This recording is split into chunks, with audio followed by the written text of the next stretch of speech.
From the center of the universe, Toronto, Ontario, Canada, this is the SDM Show with your host, Rob Cairns.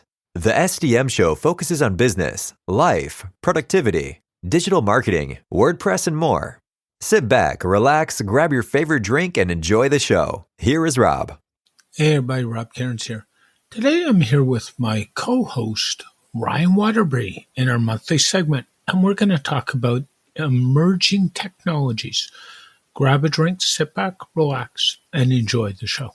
This episode of the SDM Show is sponsored by Stunning Digital Marketing, the agency to handle all your WordPress website security needs.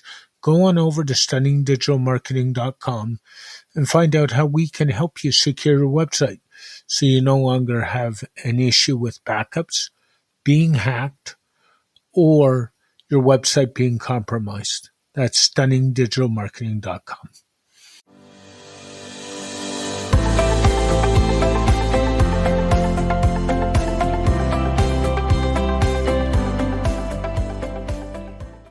Hey everybody, Rob Cairns here. And today I'm here with my semi-regular, lately, but regular, co-host Ryan Waterbury. And we are going to have a chat about emerging technologies. How are you today, Ryan?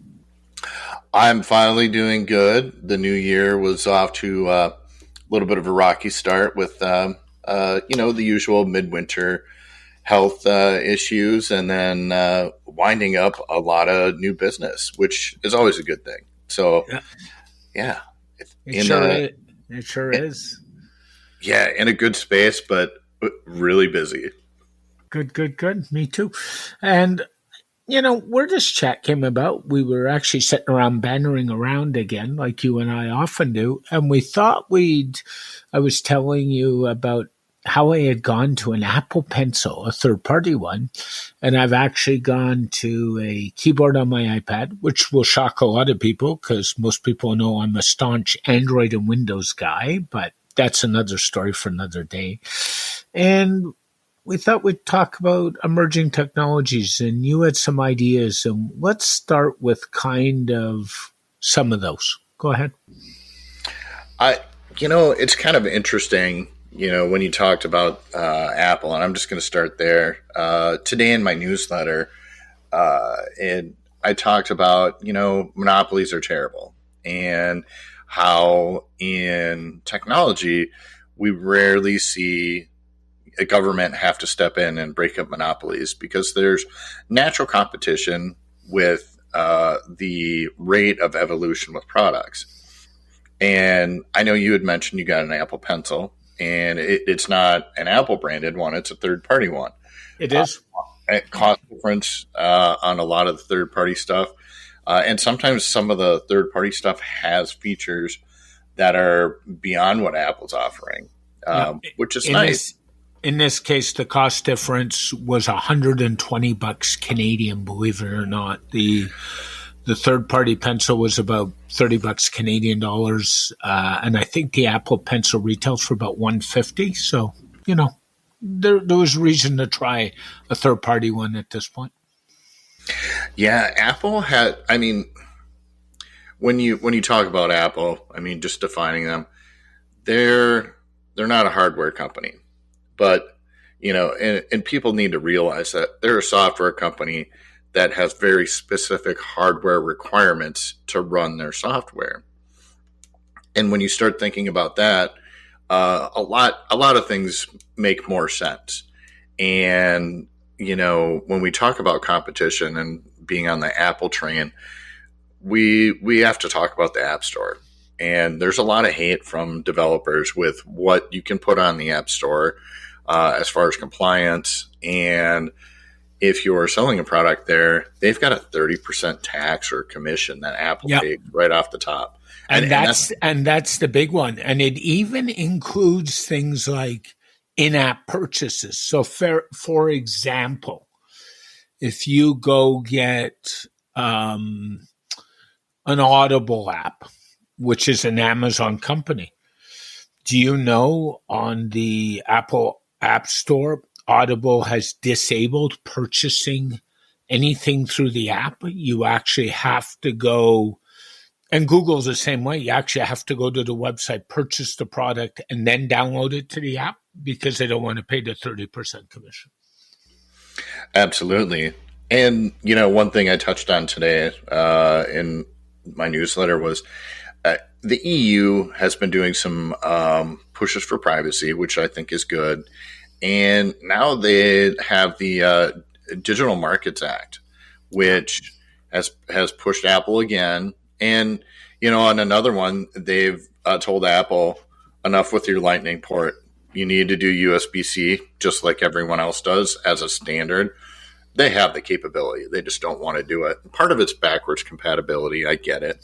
But there's a big push from the EU against Apple that says, hey, yeah, you should do some things with normal standards and, allow some competition. So third-party markets may start appearing, and third-party apps, will be more easily installable on iOS. On that note, kind of trickling into another monopoly holder, Google, they're developing an iOS browser, obviously based on their Android Chromium and Chrome, which doesn't use WebKit. And that's been a firm thing that Apple's put their foot down on and said, you need to do this. Yeah. So it's nice to see some competition really coming from some of the big guys. And since we're talking about web browsers, not to hijack my own podcast, but I will, let's jump into, did you know that Internet Edge, which is Microsoft's browser, now has AI capabilities that they're testing for Edge? And that they're not quite available in Candy yet, but if you get on the Edge beta builds, you can actually test some of that AI stuff. So isn't that an interesting merger, AI in the web browser? So not just in the web browser, but Microsoft has gone all in with OpenAI, and they're going to start offering Chat GPT-like features within Microsoft Word, Outlook, Edge, and, a lot of it's in beta, but they're coupling it with Bing. Yep. Now, why? I mean, that's a huge thing where we know Google's pretty much got a monopoly on search, where 75% of search queries in North America go through Google. Great. And they've done a really good job to be the best at answering, users' queries. But they have, no competition. So a lot of people are getting better answers and better results from Chat GPT than, doing a Google search and maybe going, like for me as a developer, I go to Stack Exchange a lot of times. I can type the same query in to Chat GPT just to double check my code, and I'm getting great results back in PHP, JavaScript, you name it. It's been a fantastic tool. So when that gets coupled with Bing, that's actually a true competitor to Google that may even surpass it with its ability to generate proper answers that people are actually looking for. No, I agree. And ChatGPT is an interesting product in itself. I don't know if you caught, I did a quickie where I posted it on my business blog. I did a ChatGPT for WordPress security and said, what do you need to do? It gets the basic stuff really well. I also did a second one, which I'm going to post later on today on my personal blog just for fun. And I chose an athlete who was Ken Dryden and said, give me kind of a synopsis of what ChatGPT saw. And it was actually pretty good for a start. So I thought so. And we've even seen cases where there was a guy, and I forget his name, Steve Gibson on Security Now podcast mentioned it, where he used ChatGPT to write the code to show people how to get stuff out of LastPass and close the account, and then use ChatGPT to write the UI as well for that. So, and apparently for coding, it's really good. I've yet to try it. So it's just so interesting. Yeah, it's very interesting. And I was having a conversation on Slack, on the Beaver Builder Slack, where another developer and extender had talked about getting a great result when he had kind of hit a brick wall with a jQuery question, and it came back with exactly the solution and the code almost perfectly written. And I said it's been great. When I stumbled across something, it gave me a couple of variations on PHP. But what we both kind of talked about and agreed with is that it's a crawler, and it's crawling spots like Stack Overflow, where people have posted these answers, and it's compiling a lot of these answers. So one danger that we really both saw was there's going to be less engagement on some of these forums and individual sites that have original human generated content. So at a certain point, these sites that are rich with information now will have less engagement and stop being able to be crawled. So, AI is new. So where does it go? But that was one of the things that we really touched on. It's so true. And one of the things I would say to people is ChatGPT is really a glorified search engine when you think about it. Like I know I'm being simplistic, but there's that.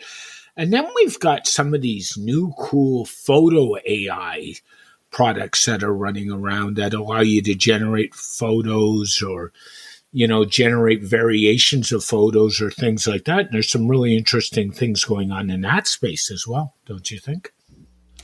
The Pixel 7 commercial that aired last night during the Super Bowl, I've seen some things and variations about it and have a Pixel, so I'm aware of it. But, the Photoshop content aware fill function that a lot of us designers know about, it's there in the handheld where you want to crop out that guy that photobombed your engagement photo. Boom. Lasso around him, hit click, and it fills in with appropriate pixel perfect content around, sharpens your photos.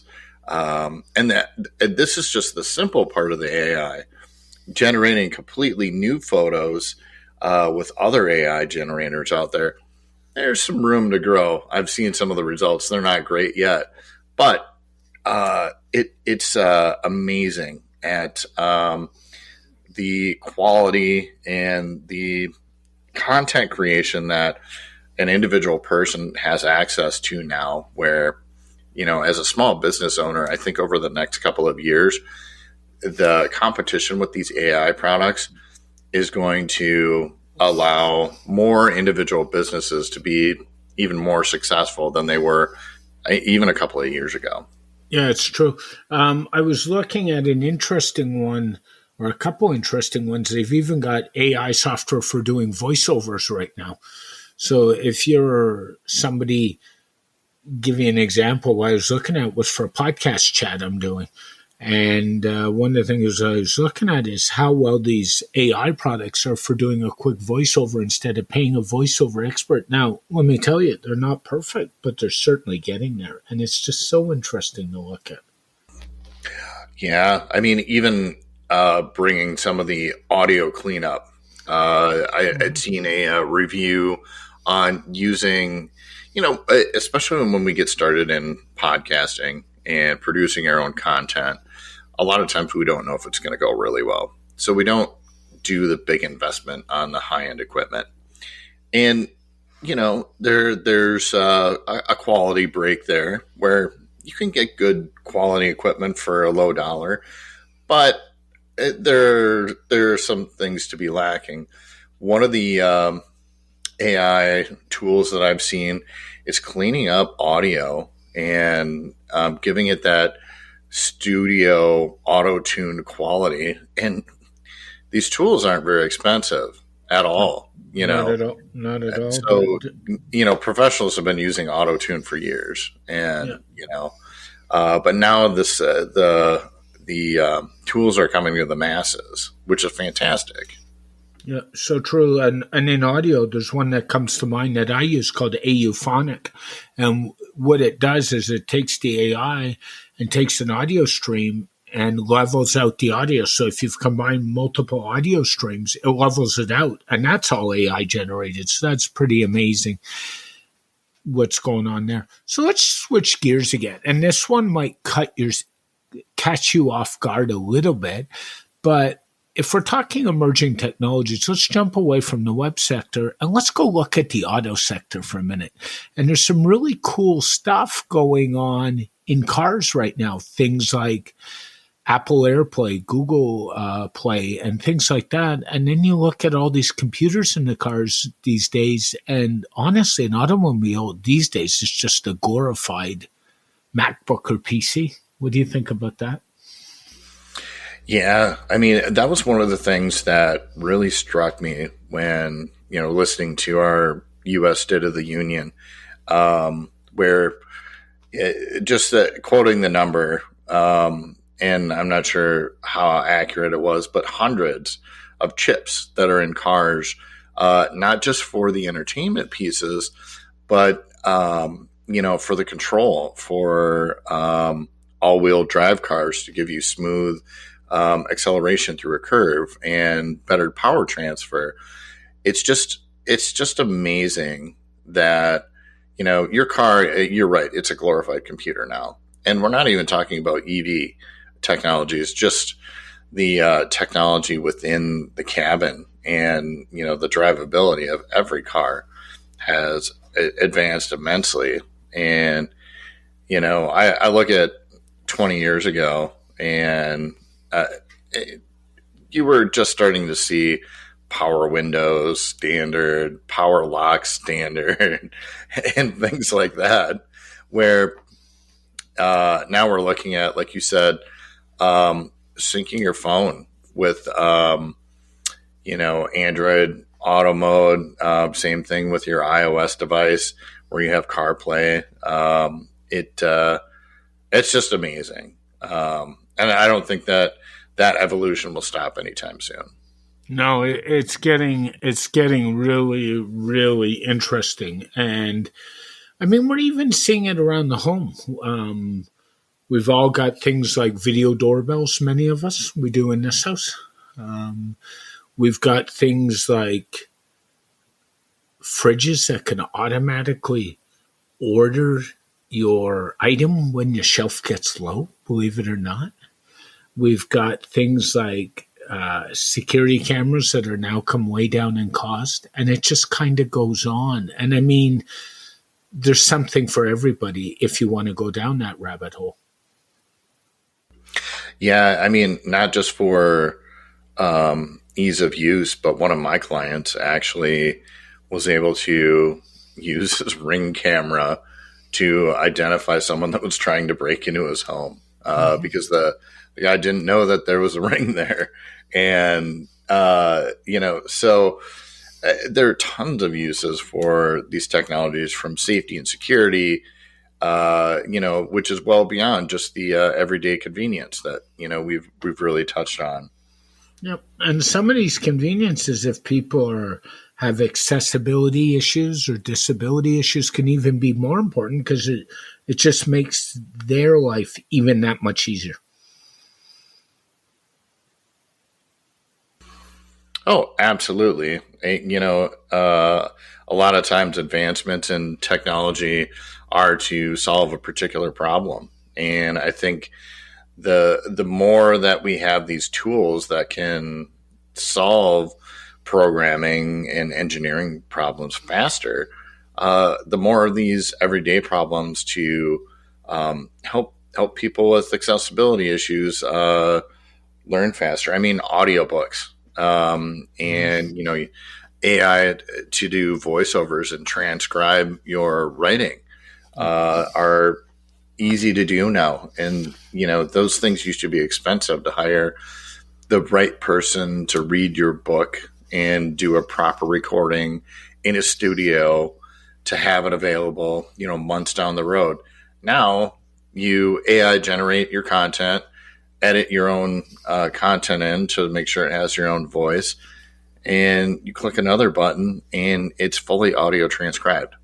Yep. Done. And an example of an existing product that's been around for years that already has that, without going to AI products like Descript and Otter.ai, well known, is Microsoft Office. Most people forget that with your Microsoft account and your subscription, you get so many hours of transcription a month, and all you got to do is upload the file, and away it goes. I mean, and these are products that are already out there without even having to pay for something else. It's pretty amazing when you think about it. Oh, absolutely. And I've been working on a website for a couple of years now, a large nonprofit conversion to WordPress, and the user base is older. So a lot of them kind of got savvy to Zoom, which is easy. But I use Google Meet because, I pay for it. I don't want to pay for another account for video conferencing, but it does so many of the same things. And even, from the transcription, now to be able to have a virtual whiteboard where, we're thousands of miles apart and, recording this podcast. We could do the same thing in Google Meet, on a meeting, and have a whiteboard to mark up ideas, just like we would in a regular business office. Yeah, it's pretty incredible. Moving forward into 2023, what technology interests you or excites you the most? That's a tough one. I think a year ago we were probably squabbling about Gutenberg and complaining about that. We still are. We still are. But to look at that in the small space, but Google's had their own AI forever, and they hadn't released it for good reason.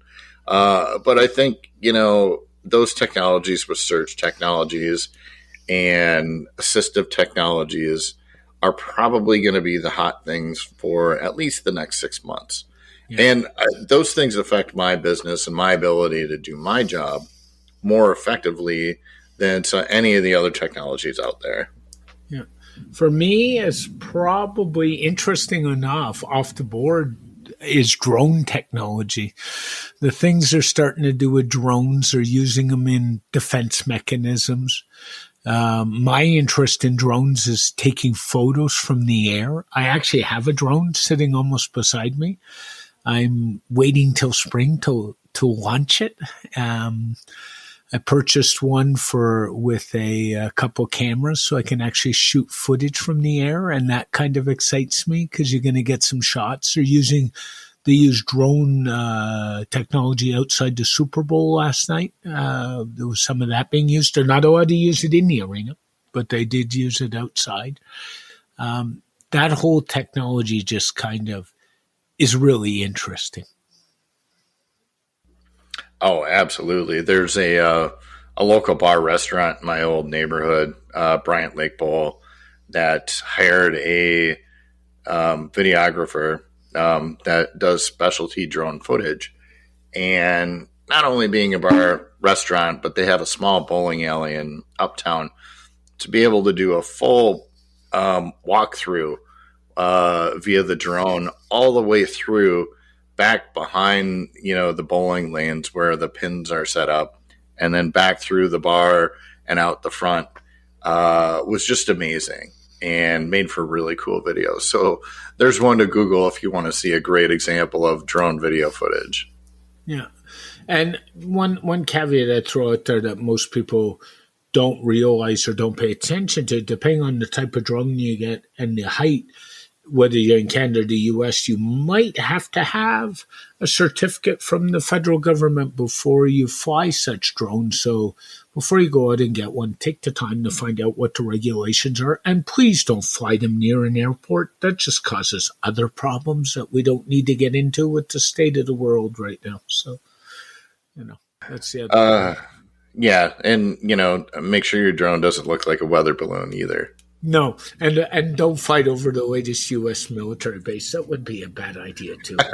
I'm sure it would get kind of shot down. So, is there anything else you want to mention about emerging technologies today, Ryan? The big things. We're just the competition in the search area. The fact that a lot of clients that I bring on for SEO, even if they have a great Google business profile, they completely forgot about, Bing's business profile. And now there's Apple's business profile. And as a Safari user on a Mac, it pushes maps first. So especially now that they have their own business profile, those need to be filled out. But more importantly, it's nice to see competition for Google and, see these new technologies push these companies to do things better and offer better products at a better price rate, considering inflation is out of control, for consumers. So I think we all win in the end. No, I would agree with you. I think it's going to be a really interesting year and then some. If somebody wants to get a hold of you, Ryan, what's the best way? On all major social media platforms at One Dog Solutions. You can find my website at onedog.solutions. And if you want to email me, it's ryan.waterbury@onedog.solutions. And make sure if you email Ryan, you ask him about his two office workers who don't seem to be working hard again today, how it never changes. No, they're continual slackers. They're continual slackers. Thanks, Ryan. Have a great day today. Hey, you too. This episode of the SDM Show is sponsored by Stunning Digital Marketing, the agency to handle all your WordPress website security needs. Go on over to stunningdigitalmarketing.com and find out how we can help you secure your website so you no longer have an issue with backups, being hacked, or your website being compromised. That's stunningdigitalmarketing.com. A very special thank you to Ryan for joining me on this edition of the SDM Show. Thank you for listening to this edition of the SDM Show. The SDM Show is brought to you by Rob Cairns and Stunning Digital Marketing. For more information about Rob Cairns and Stunning Digital Marketing, go to stunningdigitalmarketing.info. From here, you can connect to us on social media, go to our website, and even go to the podcast to subscribe. This podcast is dedicated to my late father, Bruce Cairns. Dad, I miss you very much. Keep your feet on the ground. Keep reaching for the stars. Make your business succeed.